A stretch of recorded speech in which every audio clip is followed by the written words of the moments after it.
The government has been pushing to be lifted. At least 20 people were killed in Benue State in central Nigeria on Thursday in an attack by suspected herdsmen. Farmers and nomadic cattle herders in the region often clash with land use. Officials in India say 11 people are now known to have died when a four-story building collapsed in the capital, Delhi. Malaysia's Prime Minister Anwar Ibrahim has deleted a video he had posted on Facebook, which with his Thai counterpart Patong Chinawat.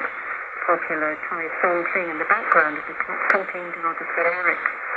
And Australia's Prime Minister has declared victory in the dispute with Canada over a dark brown spread called Vegemite. Anthony Albanese described the reversal of a ban on a Toronto cafe selling the Australian product as a win. BBC News. Coming up next here on News Hour, we'll hear about an early morning ruling from the US Supreme Court. But first, it's our daily look at the world of business, and today the case of the sickly greenback.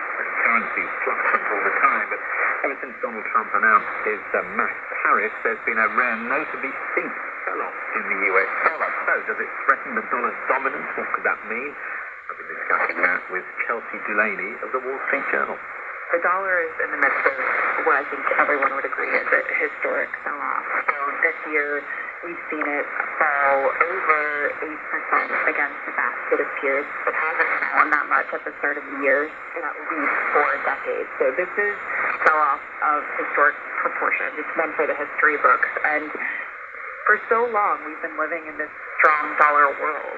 For almost 15 years, the dollar has been rising, and everybody thought that it would just continue rising because of the strength of the U.S. economy and the strength of the U.S. capital markets, all that was just drawing in all this money. And now, because of Trump's policies, it's really thrown that narrative on its head and caused people to ask this question of what happens when the dollar declines, and I think that's what everyone's sort of grappling with right now. Well, in the short term, what is happening? What's happening in other countries up to other currencies? We've seen a pretty steep slide and a pretty steep appreciation in a lot of global currencies. So the euro, for example, is up about 7% against the dollar this year. It's the same for the Japanese yen. The pound is up almost, it's up over 6%. Even the Mexican peso, Mexico is one of the countries most vulnerable to this trade war, is up against the dollar this year. So it's a really broad-based rally that we're seeing.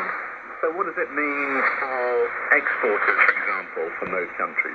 So this move in the dollar is really important for the world. The dollar is the world, is the U.S. currency, but it's really the world's currency. So much of global trade depends on what happens to this currency. So for foreign countries that are already facing these tariffs from Trump, it means that their exports are going to get even more expensive when you add in the fact that their currency is appreciated. It costs more for an American buyer to buy a good from Europe or a good from the UK or Japan right now. So that is another headache for Japan and Europe and all of these countries that export a lot of stuff to the U.S. and are already facing challenges because of the tariffs.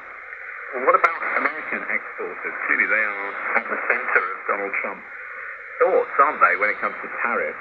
They presumably benefit from a weak dollar. Sure, yeah. I mean, Trump's whole trade policy is centered around trying to make American manufacturing and American exports thrive again. And the dollar is a kind of underappreciated element of that policy. The dollar has been very strong for a long time. Trump and his advisors believe that's one of the reasons why American exports have been so weak. And so they think if they reduce the value of the dollar, that will make Europe and Japan and the developing world buy more American goods. And that was Chelsea Delaney there of the Wall Street Journal on the